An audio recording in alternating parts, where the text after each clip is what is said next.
imaginou ter relação sexual com uma pessoa que você sempre sonhou? Esse desejo pode ser realizado por incubos e sucubos. As duas entidades são demônios sexuais especializados em ataques noturnos. Trazem extremo prazer para suas vítimas. Por outro lado, sugam totalmente a sua energia. Feitos de matéria sutil, eles atravessam portas e paredes na prática de seu peculiar ofício, o ato sexual. Conhecidos desde que o homem é homem, são citados até na Bíblia. Ficaram famosos na Idade Média, quando passaram a ser chamados de incubos e sucubos. Viram os filhos de Deus que as filhas dos homens eram formosas e tomaram para si mulheres de todas as que escolheram.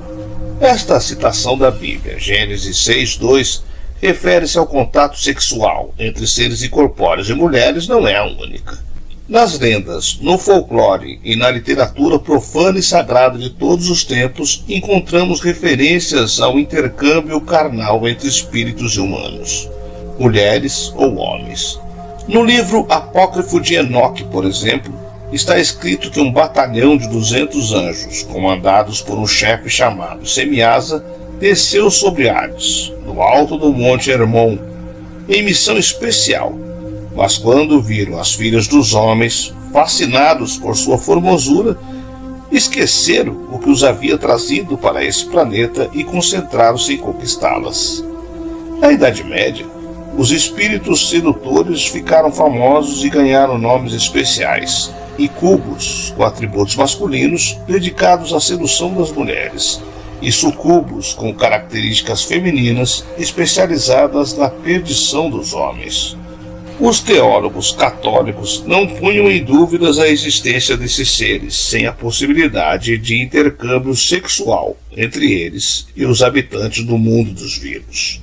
O que lhes interessava saber é se a união de um incubo com uma mulher poderia ser fecunda. Acabaram concluindo que sim. É católico afirmar que as funções do incubus e secubus pertencem por igual e indiferentemente a todos os espíritos impuros? Mas afinal, o que são incubus e sucubus? Eu sou o Sidney Góes e você está no Placebo. Vem comigo, que no caminho te explico.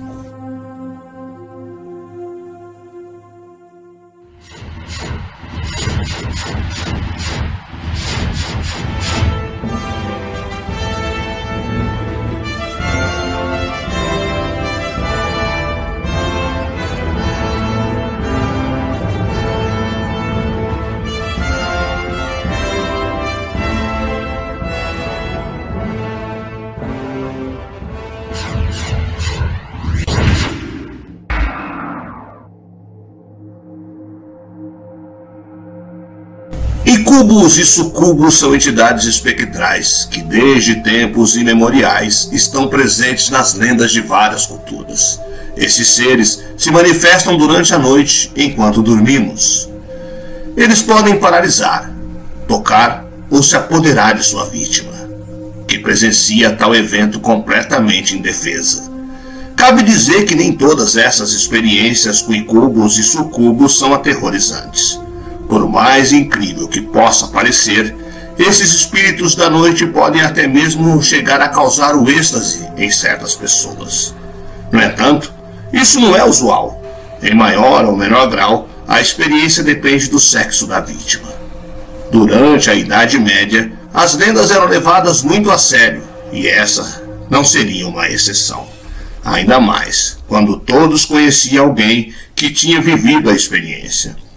Considerava-se que esses seres tinham origem demoníaca e as pessoas tentavam combatê-las através de exorcismos, amuletos, água benta, crucifixos e etc. De qualquer forma, a sua presença era um sinal de um mau presságio. Talvez vinham para antecipar algum tipo de desgraça, como uma doença, a morte de um ente querido ou da própria pessoa afetada. Incubo é um demônio com aparência masculina que pode atingir os sonhos de pessoas fragilizadas emocionalmente e assim ter uma relação sexual com elas. O objetivo do incubo é pegar a energia da vítima e utilizar como forma de alimento. Assim que larga a pessoa, esta fica em frangalhos. Essa palavra vem do latim, onde in representa sobre e cubo significa eu me deito. No século XV, líderes religiosos criaram o Código Penal das Bruxas, onde acreditavam que estas entregavam seus corpos aos incubos, ou seja, eram instrumentos do demônio. O incubo pode adquirir a forma mais atraente para sua vítima, que, em defesa, acaba caindo nos seus encantos sexuais. A pessoa vai do extremo prazer ao absoluto terror.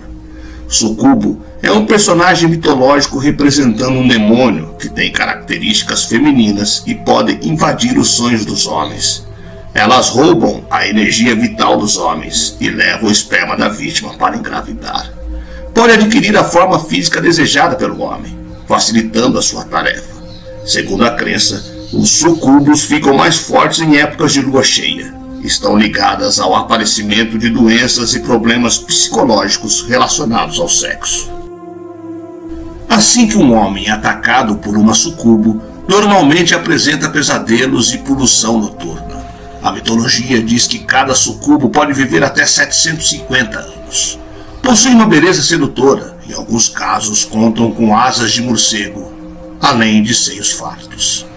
É comum relacionar esses ataques a poluições noturnas, onde os homens apresentam a eliminação de sêmen enquanto estão dormindo, e as mulheres com sonhos eróticos, em casos menos raros com lubrificações vaginais. A mitologia conta ainda que, em alguns casos, os incubos engravidam as mulheres, deixando estas numa sinuca de bico, onde poderiam dizer que foi em um namorado ou inventarem que foram estupradas. De acordo com a lenda, estas criaturas atacam homens e mulheres com o objetivo de sugar a energia vital por meio do ato sexual. Assim, as pessoas acordam extremamente cansadas após terem sonhado com esses demônios. Na maioria das vezes, as mulheres não lembram do acontecido, enquanto os homens ficam com a imagem da mulher na mente. Esta dupla de demônios adorava atacar pessoas que na realidade não poderiam ter relações sexuais. Os incubos tinham como vítimas preferidas as freiras, mulheres solitárias ou solteiras. Enquanto isso, os sucubos poderiam preferir padres, monges e freis. Relatos indicam que não adiantava trancar as janelas. A dupla entrava quando queria. Alguns autores defendem que na verdade as pessoas atacadas não são vítimas de incubos e sucubos, mas na verdade sortudos. Acontece que estes demônios apresentam uma aparência linda, de acordo com o desejo da tal vítima. Os seios são grandes, assim como as coxas. Já para os incubos, eles podem apresentar aquele belo tanquinho. E tem mais, proporciona uma ótima transa para o atacado, embora seja apenas em sonho. Uma versão diz que a lenda de sucubo surgiu durante a Idade Média, na Europa. Os camponeses saíam durante a noite para algazarras e chegavam em casa todos de bêbados, ainda com cheiro de perfume feminino, e tinham que explicar para as esposas. Então, teria surgido a lenda dos sucubos salvando os maridos. Sabe como é lenda? Acabam se espalhando rápido e fácil. Já o surgimento dos incubos também é fácil de identificar. Naquela época, era praticamente proibido ter relações sexuais antes de casar.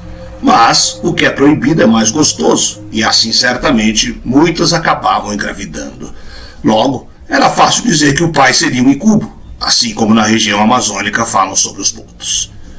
A lenda diz que o mago Merlin, parceiro do histórico rei Arthur, teria sido fruto do relacionamento de uma mulher humana com um incubo.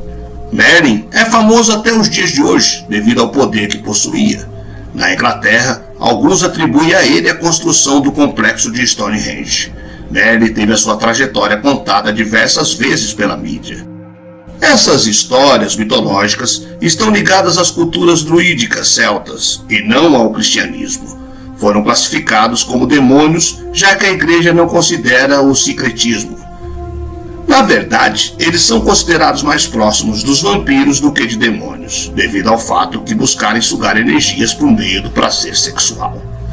Primeiro, a mulher sonha com o ataque. Neste momento, ela sente um peso sobre o seu tórax e a genitália começa a ficar quente. Neste instante, elas sentem um líquido frio penetrando em seu corpo. Quando acordam, estão muito fracas, já que o demônio levou a sua energia vital. Por fim, podem encontrar sangue ou fezes na cama.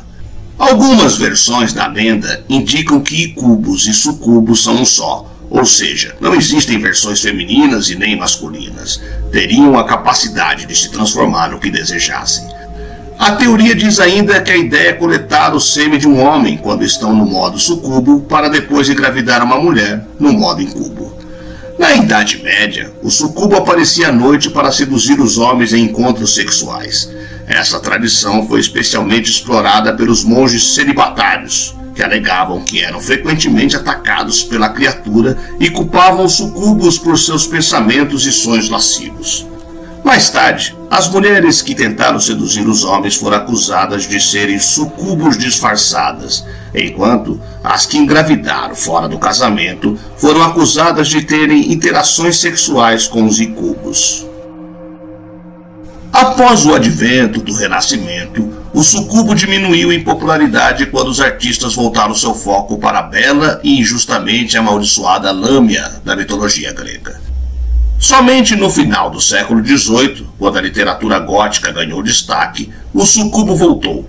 No entanto, naquela época, eles haviam experimentado uma transformação dramática, passando das horríveis criaturas demoníacas para seres bonitos e astutos.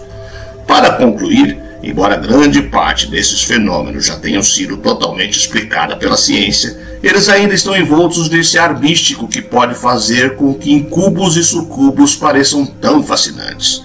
Além disso, essas sensações e síndromes também podem fazer parte de outras patologias, tais como demência ou psicose.